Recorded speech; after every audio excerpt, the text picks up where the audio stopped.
the website is UVUCSC.com. Go ahead and get in, sign up for Slack, hop on in. If you haven't paid club dues, make sure you do that. Right now we're not accepting them because of some reasons. Hey, do it, but do it later. By next meeting, we want to have you guys pay them. The big thing is we have legality things that you have to sign to participate in extracurriculars that we do. Not just these meetings, but if you come to any of the other events, we have to have that stuff taken care of. Big thing is we got a lot of calendar items coming up. So from now on, we'll have our meetings every other Tuesday. So it starts today, obviously. Next Tuesday we'll have something else, which I'll announce in a second, and then it'll be on and off. So there we go, every other Tuesday. In between, we are going to be doing CCDC practices and tryouts. Now, who here does not know what CCDC is? You're a dirty liar. All right, so CCDC is collegiate cyber defense competition. So what that is it's a giant game of Team Fortress 2. You're defending your network against hackers who are trying to come and destroy everything. Does that make sense? Easy enough, right? So we'll be doing that every other week on the weeks when we don't have these meetings. So if you're interested at all in becoming an elite hacksaw, you definitely can come around for that. It's actually a lot of fun. If you've never done it, it's by far one of the best events that we do, one of the best competitions we go to.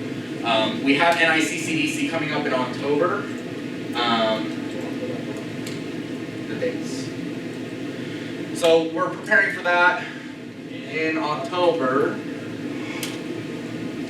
Oh, maybe. It'll load. So yeah, we're preparing for that in October. So we'll be having trials we're sending 2 teams of 4 up for that competition. You do not have to be a full-time student, and we will be figuring out all that jazz. Yes. I'm not an elite hacksaw like you are. Can I participate in CCDC? Absolutely. So, actually, that brings me to my next point. CCDC practice and tryouts. If you've never done it before, it's a perfect place to get started. We're going to be doing that every other week, and if you've never done anything, I guess, defending or even attacking, this is a perfect avenue where we control the environment. Everything is already vulnerable, so if you need help actually hacking, you have those vulnerabilities already there to help you a little bit. And if you are really good at defending, you're going to be able to defend against, some of these people who are trying to hack you. We also have Saturday sparring the last Saturday of every month. So if you haven't been to that, definitely go to that. It's over at the BRC. We post the address and all that stuff, so I won't get too much into that. But that is bring your friends, bring your family, bring your children. We're all going to learn how to hack together, and it's just a community event. It's not just UVU. We actually have BYU, Utah State, we have Weber, all these different schools come together, and we do like King of the Hill, Red versus Blue. We do all these crazy different events. So if you want to learn how to get into the industry or even some new tricks of the trade, that's definitely another good avenue to go. If the Tuesday meetings aren't your thing, you can't show up every Tuesday because you have work or school or whatever, that Saturday sparring option is by far going to be the best. Other than that, we just have the NICCDC in October, and that's too much, yeah, because we haven't even built up the structure. What's up? Does NICCDC overlap with St. Connor? No. It's in November. Yeah. So. Oh yeah, sorry. NICCDC is November. It's like the first or second week of November. Yeah, 8th and 9th. So, which actually brings up a good point. St. Con, for those of you who do not know about this conference, by far the best conference in the area that you can go to. For us especially, because it's here in Provo, whereas all the other ones are in Salt Lake. Yeah, it's right. It's literally here. Yeah, it's right here. Tickets are a pretty good price. It is a 4-day event. If you cannot afford that because you're, living on top ramen and whatnot, there is a scholarship option. You can look it up on their website. I highly recommend doing it because if you haven't looked that up, it's a free ticket and they pay for your meals as well. So you just have to write a letter begging them to let you go. Yeah, pretty much. you have to say, hey, I'm Elite Hacksaw because, and then they'll take pity on you. And So you're not Elite Hacksaw, but you want to join the League of Cybers. Yes, exactly. So yeah, if you're interested, I highly recommend doing that. St. Con is fantastic. It's by far one of the best ones in the valley. So yes. So where do we go to pay this? Hey, Dave, if I were to cyber, Yeah, so you How can, do if we you do just, that? Can we cyber together? if you do club dues, it's gonna pull up a link. Let's see. Can't you pay it at the club actual thing? You Don't can pay go it can in there. person. You can pay in person. Yeah, but like, This is more convenient if you we're just. cyber people. It's so convenient. Alright, nothing your internet works. I think it's that, so I'll post The links, yeah. Well, yeah, well, anyway, it. it's really easy to find, just Google UVU Well- club dues and it'll show a list. We will post it in general after the meeting is concluded. That way you guys can find it easier. Yeah, I think we'll post it a little bit later next week because it doesn't work right now because they just migrated their systems, so we're gonna wait another week for them to settle that and we'll post it. Yeah. Yeah.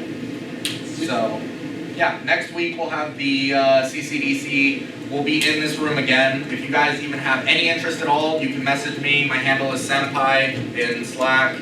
I'm happy to help with whatever I can, answer any questions. If you want to practice training or anything, I can help you with any of that. But yeah, that's pretty much it. So I'm going to pass the time on to Kyle. He's going to train you on something. Don't I have one? What do you want me to talk about? Everything. I mean, do you guys want to know about more CCDC? Do you guys have any questions about the club and what we are, what we do? Yeah, who, all the new people, raise your hands again. Who has any questions right now? And any questions? Comments, concerns, jokes? Yes! I'm not a elite hacksaw like you are. Is it okay for me to be in this club? Absolutely. I'll speak for myself in this. I joined the club a couple years back, and I went from literally not having a job in this industry to elite hacksaw. No, like, if you're looking for a job, if you're looking for something great on your resume, if you're looking for a great family and friends that are going to take care of you in this industry, this is the place to be. Yes? So I'm not Elite Hacksaw like you. But where can I ask good questions? Like if I want to I don't know anything and I want to learn about this industry, like how can I get in touch and keep in touch and all that? So number one is Google. Number two is Slack. My handle's Senpai. Or you can ask in questions for leaders. Nobody will actually look at it because we don't like that. But we will look at it. So. Okay. Any other questions about lead?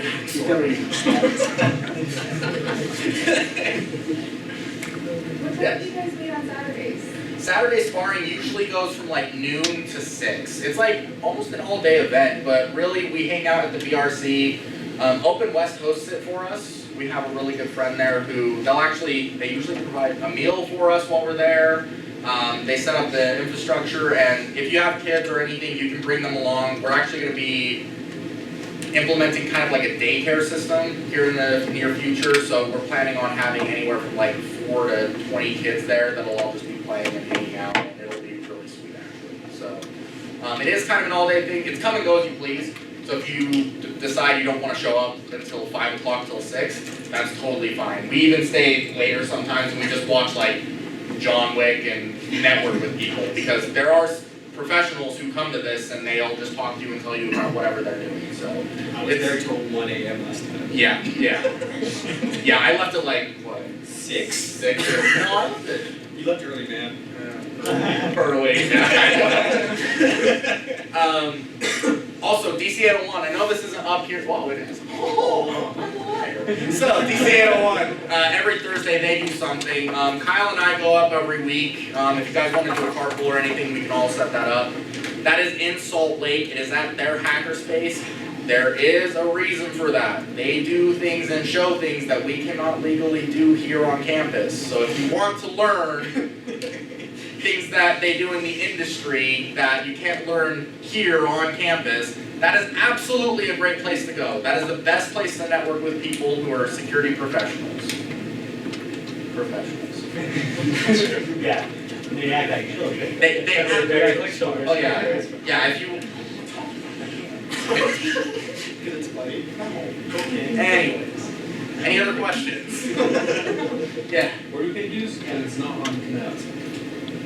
Again, We're gonna post it in Slack. yeah, so their system, they're still migrating over to FortSync, it's gonna take about another week, and then I they'll listen listen to to you. public. Oh, when you pay your club dues, it's supposed to not like me anymore. So, for all you new people, it was nice knowing you. Yeah, it's in the terms and conditions. So.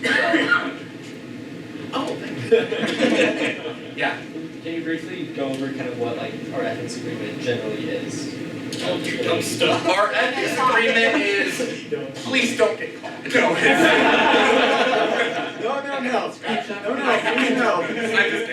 No, so, there's a lot of actual things. Yeah, it's common sense. Really, you can't be cracking passwords on things that you're not supposed to be getting into.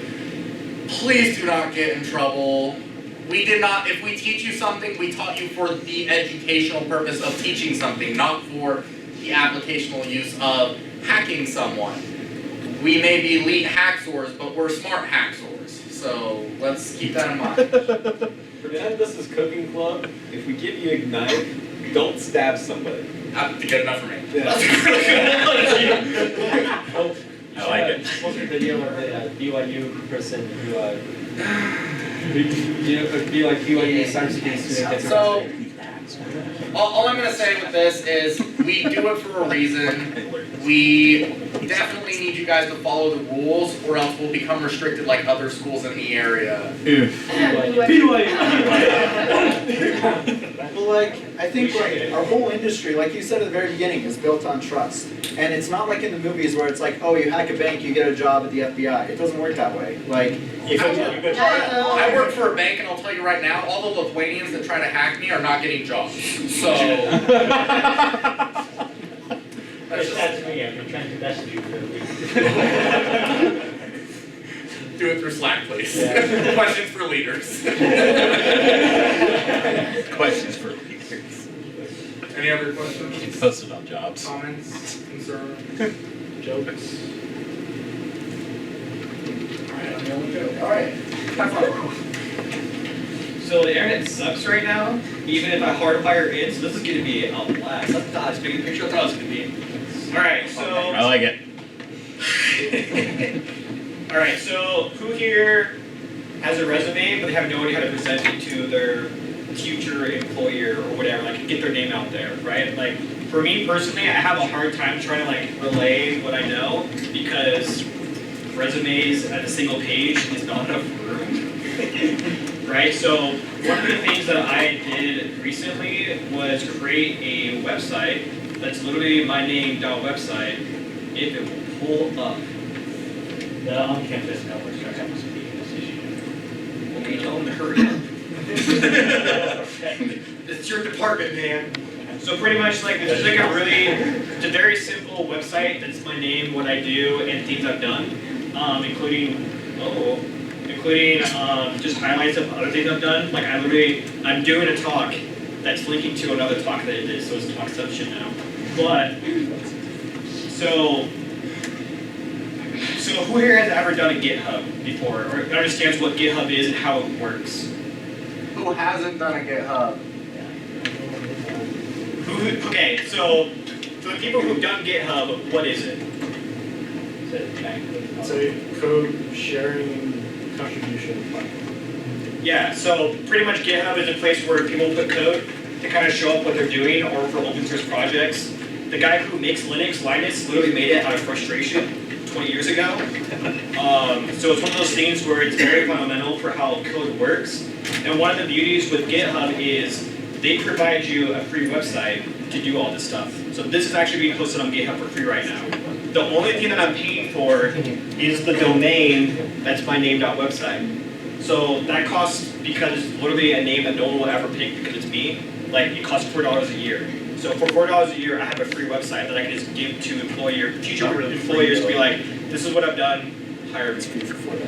And it's something that for a lot of people, like just having this is a big leg up, because just so everyone has a resume, right? How many people have websites on top of that, or like links to all the things that they're doing, right?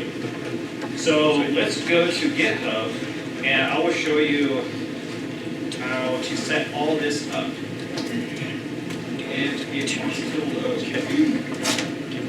So who here doesn't have a GitHub account? Domain. I can believe that.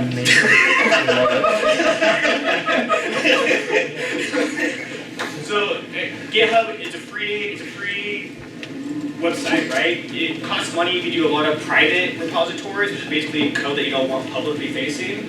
With this, what you're wanting to do is you want to make a repository that's your username.github.io. And what you can do if you really want to speed up this process, you can actually fork my code and then just change out all the little itty-bitty parts that are about me to about you and just push it and you got your website tonight, right? So, pretty much what you do is you build a website. I am sorry.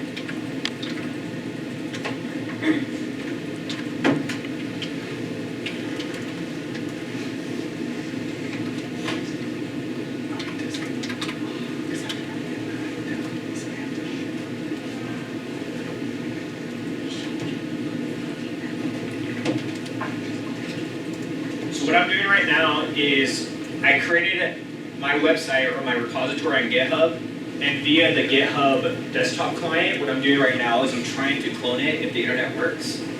And what that does is it makes a local copy on my local machine, and then once it's there locally, I'm able to edit it as needed for everything that I'm doing. So if we now show it in Explorer, it really is just a very basic HTML page. So who here has ever made just a basic HTML page? Is it hard? It's really easy. Unless you've never coded before, it can be intimidating, but in reality, all the things you gotta worry about is just like, again, if you clone it, if you see my name, replace it with your name. If you see my bio, replace it with your bio, right? Like that's all you really have to do if you want to speed up the process. So what you do is you basically create an HTML page, you push it back up to GitHub, and then in the settings part of the repository for GitHub,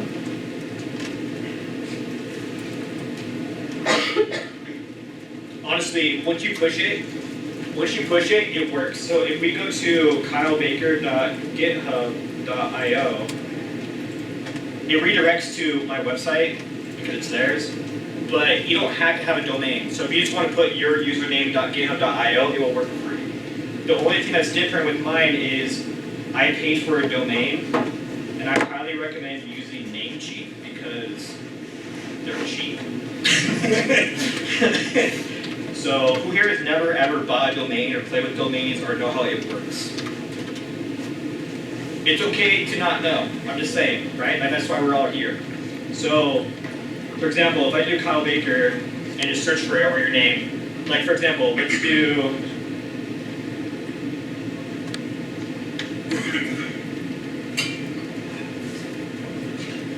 K Barney. .farm. Nice. So,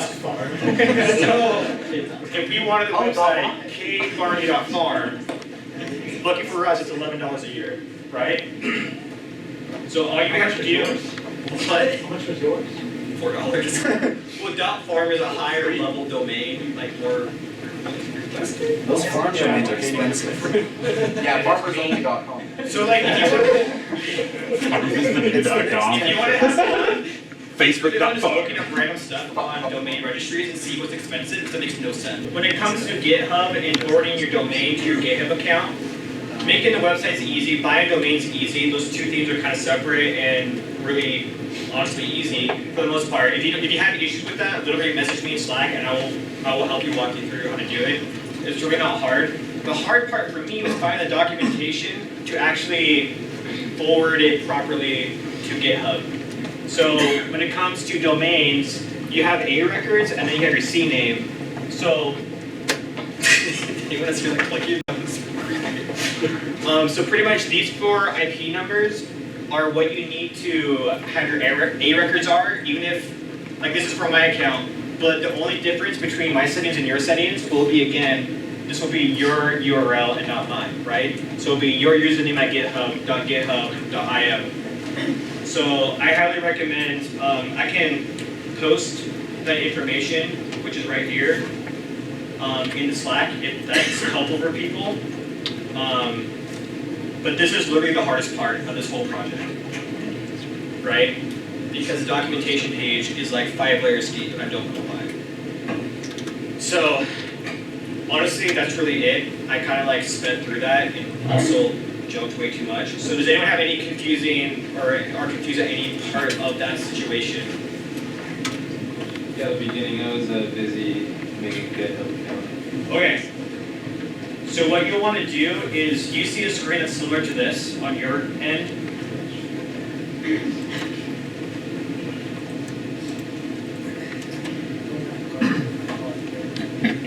Yeah, so what you want to do is, there should be a green button that says new. And what you want to do is, your user account should be right there, the owner. So it will be, like for example, if I wanted to do this again, which it won't let me because I already have that, right? So you just do your username.github.io, and then you create a repository, and that's it. Who needs help with this? If anyone's doing it right now and are honestly confused, like this is why we're here. Like, we want to help you. Nobody's gonna judge, just me a little bit. It's in the terms and conditions that hit you anyways. I know. I actually want to add that in there. You absolutely should. Chris is the worst. I figured to do that. Yeah. So once you have your domain, and once you have your website, and you have the domain settings set up to point to your website, what you'll want to do, another really important part, is add your repository on your GitHub, go to the settings tab, and then what you'll want to do is scroll down, and where it says custom domain, type the domain you bought. Because otherwise, GitHub it won't redirect properly. As well, once it works properly, you can do this little fancy inverse HTTPS, which will go and make the proper certificates for you automatically and apply it automatically. So you don't even have to do like the hard part of making a certificate and uploading it properly. It just does it, which is great. So, no, it honestly is, and it's using Let's Encrypt. So it's not even like it's an industry standard for like this kind of stuff. So it's not even like something sketchy. I mean, Microsoft, they own GitHub. They're not going to be anything sketchy, right? Right. But yeah, so that's a really important part when it comes to yes. I was just, so Fire Kunter posted some HTML5 templates that you can use with this whole process. My wife did it for hers. They're awesome. They're just free templates that you can use, and some of them are like they're all responsive. Yeah, this is what my website has. Yeah, it might take forever. Yeah, because DNS. Yeah, sure. You should download the source file for all. It's awesome. Yeah, I highly recommend as well. Like having a very fancy looking website is really good. But also, if it looks too good or like too fancy, it will take forever to download, like on a phone or something. So, like for example, when I went to Black Hat DevCon, I shared my website out, and my website is 5 kilobytes total, right? Which in today's world, that's nothing, right? If it gets to like 2 to 5 megabytes on certain connections, that may take forever, right? So, like, I highly recommend, like, I mean, you can make a beautiful website, but also like you're trying to highlight your skills, not so much like your fancy Instagram account or whatever, right? So, but this is a good website. Also, if responsive website design is something you want to do, I actually used to do that as a job, and I can totally sit down and help you do that. It's really not hard, it's just time consuming. Dude, I will not build a website without Bootstrap. Right? Like that site, even though it's super simple, is Bootstrap. It just makes life way easier, but that's besides the point. Any other questions when it comes to like templates for HTML stuff? Or just anything in general? You can add, people pay for it. What do you say? You can add on the website, people pay for it. I mean, how popular do you think you'll be that people will look you up? You can put Google Analytics on there. Gotta invest in yourself. Yeah. So anyway, Analytics on there, and feed the tracking giant. What's wrong with that? No, that totally happens. Does anyone know the history of the pop-up in web browsers? No. No, what is it? So back in 1998, a guy named Ethan Zuckerman, did you hear that? Did you hear, am I crazy? Well, yeah, you're crazy, but. So anyways, they were working with a client that wanted to put their ad on a website, but they didn't want to be associated with the inline content, which was very sexual in nature. So they decided to create the pop-up that would pop up over the website and it would look like it was correlated with the underlying website. And the person has immensely apologized since for the creation of the pop-up. He said, we had good intentions and it went downhill really fast. That's your little nugget for the night. Okay, any other questions? It's a good nightly nugget. What'd you say? I said that's a good nightly nugget. Yeah. Honestly, it's not that hard. I can do a write-up and put it in the Slack as well, and I'll walk you step by step. I know like this is not the best medium to show how to do all the technical parts, but in reality, it's like 2 to 3 pages on a website, $4 for a domain or 11 if you want your name.farm. Yeah, if you're gatebarney.farm, right? It's not that expensive. And it's honestly like I've had so many people be impressed by me searching for a job, just to have a website in general. So that's really all I have for you tonight. Nothing complicated or crazy. Thanks for coming.